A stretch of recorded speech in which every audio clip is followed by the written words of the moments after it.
Hello everyone, before I forget, there is something that is super exciting that I have for you.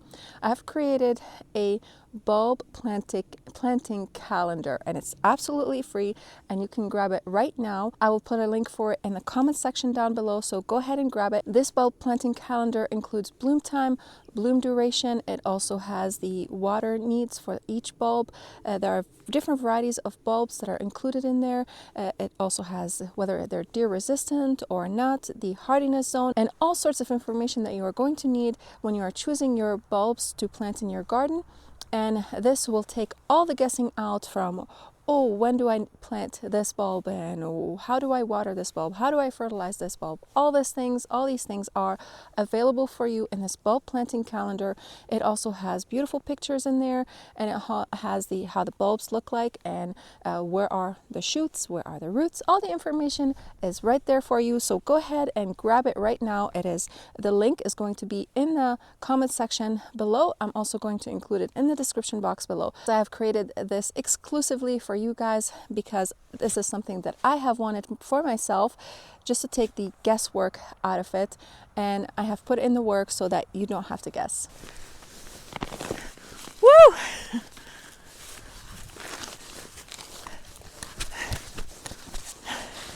This is so exciting. I've been waiting to do this for 2 years and finally it is done. It just had to rot at the bottom, and look at it. Oh, all the roots are rotted. It's perfect. Oh, hopefully I didn't kill anything over here. And look at all these roots. Now I'll just need to fill this area with some soil, but all these rotting roots are so good for the soil. I'm just going to leave this one over here, let it rot in the soil, and I'll cover this with mulch. Let's see if we can pull this one. Let's check this out.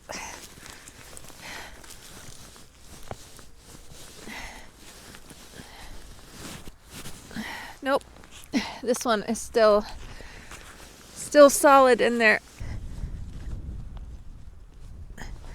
Is it gonna? It might.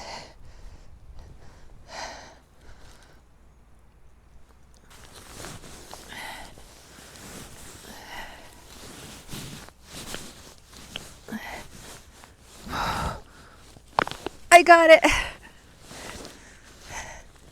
Woohoo! Oh, so awesome. Oh, this is so exciting. Just a bunch of sand in here. Most of our soil is sand and rock. You have a thin layer of soil at the top. What is that? This looks like a piece of concrete over here. There's tons of concrete in here. Seriously? Why? What did they do in here?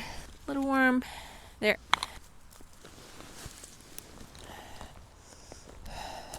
And these are going to go in the burn pile.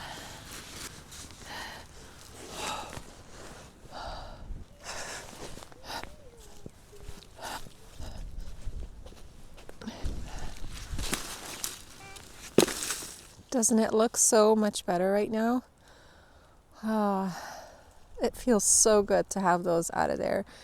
I'll flash a quick picture or video for you guys to see how that looked like before then. We still have that stump over here. I don't know if I can budge this thing. I'm not going to try today, but if I kick it, you can sort of see it's sort of ready to fall apart. I think if I get the axe and tear this apart, maybe on another day, we could get this thing out of here and get this bed completely empty of these hideous things. I'm so glad though that we got rid of those. When pruning roses, it's always important to understand a few things. The first things you want to look for is any dead or damaged or diseased branches. So the 3 Ds. And then after that, you want to open up the shrub to receive a lot of airflow, because if you have constricted airflow with roses, they will be susceptible to fungal diseases. But before you do any of that, you could do a heading cut to reduce the size of the shrub before you tackle it to prune it in the way that you want to prune it to. After you prune for all these things, then you can start pruning for shape. To look for crisscrossing, and you want to as Any branches that are rubbing up against each other, those have to be pruned as well.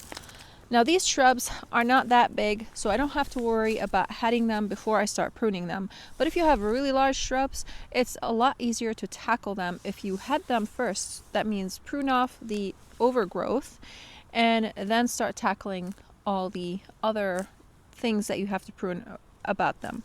So I just removed a branch that I think need to be gone because it was close to one of the other branches. It looks sort of diseased to me, and it has tons of black spot on it. But over here we suffer with black spot because our area is super wet.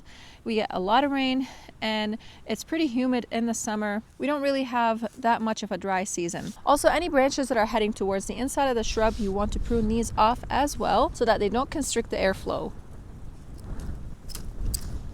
In fact, this whole thing over here needs to go. All these. Let's say you want to now start pruning for shape.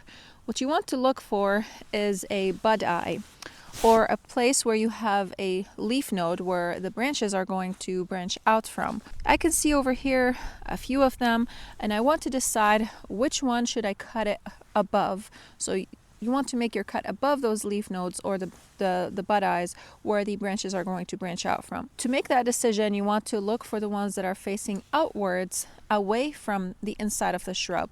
You don't want to cut it over one that's facing towards the inside of the shrub because that's going to cause branching out in the shrub or towards the inside of the shrub. And again, that's not going to be healthy for your rose bush because that's going to cause a lot of disease to occur.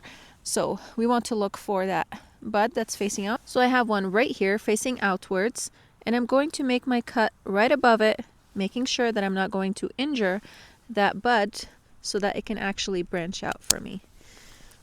Pruning roses in the summer is going to differ than pruning them in the spring, depending on the variety of roses you have. These are knockout roses, so it doesn't really matter where you prune them, they are going to flower the same. But if you have hybrid teas or floribundas, those you want to prune them above a five leaf node. In the summer, that is going to allow them to put more flower. One very important thing to know about roses also is that they actually produce blooms on new wood. So the more you prune them, the better it is. So after they are done blooming with their first flush of bloom, you can prune them in two ways to encourage flower production in the summer. You either deadhead them right away by pruning each flower as it fades away above a 5-leaf node. That is if you have a tea hybrid. And if you have a floribunda that is going to flower in a cluster of flowers, you wait until all these flowers fade away and then you deadhead them above a 5-leaf node. And the second method is to just wait until all the flowers, all the roses fade away, and then you deadhead the whole bush once at a time, and then you wait for the second flush of bloom. I like to deadhead them as they flower. Right now I don't have that many roses, but maybe when I do have a lot of roses, I'll probably change my mind on that. But the reason why I like to deadhead them with every flower that fades is that I can enjoy a longer season of bloom on them. This thing over here, this branch does not look good. I'm gonna prune this off. Another very important thing about roses to remember is that they need a lot of fertilizer. The more fertilizer you give them, the more flowers they will give you. So in the spring, you'll want to fertilize them. I have already fertilized my roses. And then also you'll want to fertilize them after each flush of bloom. I'm going to reduce these by quite a bit because they don't look healthy to me at all. And I want to encourage them to put on new growth.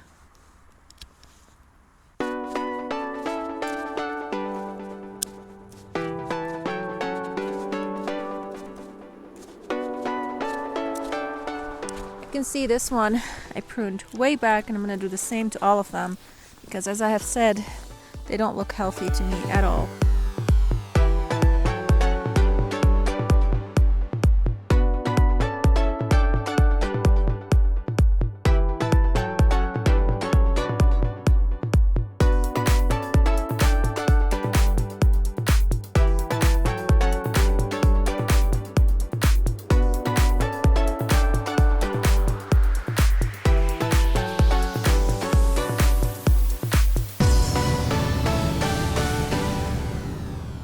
Look at them now. versus when we first started. They are basically down to nubs right now.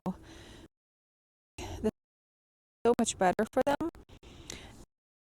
That one over there, I did not cut away because it's a really thick branch and I wasn't able to use my pruners on it. I suppose I could have gotten the loppers, but I think it'll be okay because as it grows, it's going to fill in. Then I could prune it to shape after that, but for now, I'm just going to leave them as they are.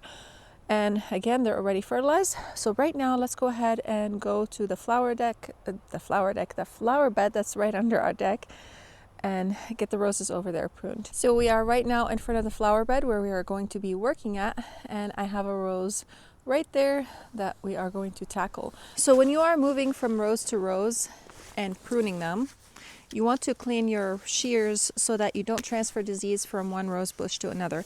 I like to use some isopropyl alcohol or rubbing alcohol. They both work, and I just spray it on my pruning shear. And typically I would like it to sit a little bit before I move to the next shrub so that we don't end up spreading disease. And I think I'm going to let it sit for about 30 seconds or so, and then we will start pruning.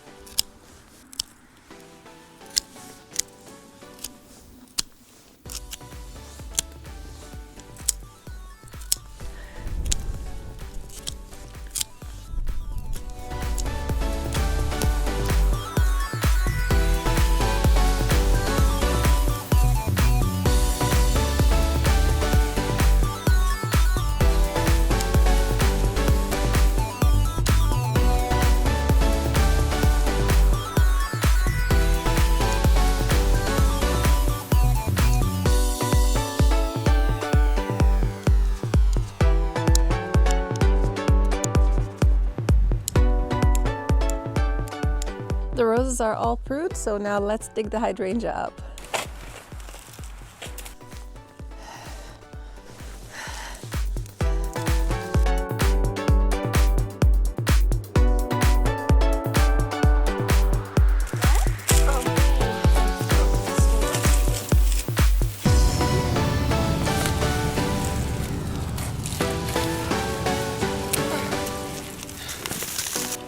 Here's the hydrangea ready to be transplanted into its new home.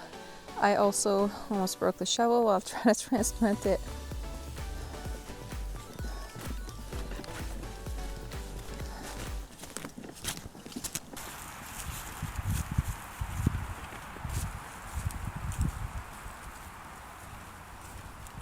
So I'm out here in a front flower bed that I'm trying to create. It's not exactly shaped yet, but I have some things in here, and I'm planning on adding more things. And right now there's still grass everywhere, and I am doing this on purpose so that I don't have to weed everywhere this giant area, because it's not going to have a lot of plants in it. This hydrangea is one of them, and I'm planning on putting it kind of in that corner over there. This way it gets some protection from the sun, because in that area over there it was getting tons of sun and it was frying a little bit, and I had to water it every single day, otherwise it would just completely wilt and the flowers on it would dry out very quickly. So this is where it's going to go. We're going to dig a hole and plant it in here. I also am getting another plant for this area, and I'll share it with you when that comes.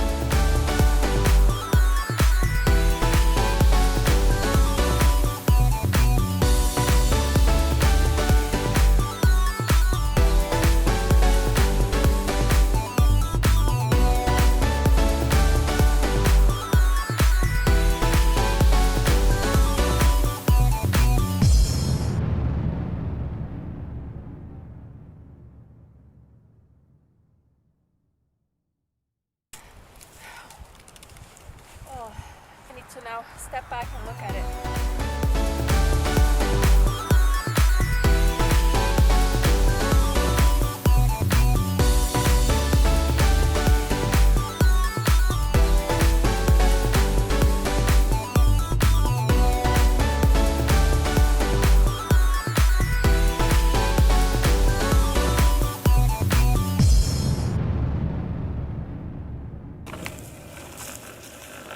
So we have our blue spruce. We also over there, the Mugo, a Let's Dance Can Do hydrangea. We also have a maiden grass over there, I think gracilium, right between them. And the poor thing, the rhododendron that the deer just devoured this winter. And also a morning lights, I think, or morning glow, something, grass over there. It's gorgeous. You'll see it in the summer when it starts putting on some growth. But I think the hydrangea is going to look really nice over there. Once it starts filling in and blooming, it's just going to provide this pop of color that this corner kind of needs over here. I hope you guys enjoyed this video. If you want to watch more videos like this, you can click on this video over here.